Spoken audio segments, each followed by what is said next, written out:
صدقات كجبال حسنات لا تعد خطوات للجنان ودعاء. د هرات ولایت په زندهجان ولسوالۍ کې د نصیر خیریه بنسټ له لوري د 4 میلیونو افغانیو په ارزښت په بیلابیلو برخو کې مرستې او تعمیراتي کارونه ترسره شول. زندهجان ولسوالۍ چې شاوخوا 2 کاله وړاندې شدیدې زلزلې ځپلې وه، د اوسیدونکو د ژوند ټولې برخې یې اغیزمنې کړې وې چې هغه وخت هم د نصیر خیریه بنسټ له لوري ورسره شاوخوا د $1,00,000 په اندازه مرستې شوې وې.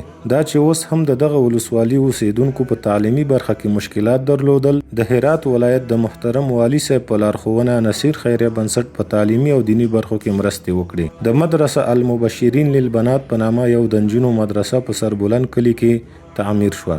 د امام مسلم او امام ابو حنیفه مدرسو چې مسجدونه یې نه درلودل، مسجدونه ورته تعمیر شول. همدارنګه 3 کتابتونونه د مدرسو د شاګردانو لپاره جوړ او تعلیمي او علمی کتابونه او نور وسایل ورته خریداري شول. د سربلند په کلي کې چې مدرسې او خلکو اوبو ته لاسرسی نه درلود، هغوی ته څاګانې وکیندل شوې او ترڅنګ د مدرسې لپاره برق هم برابر شو.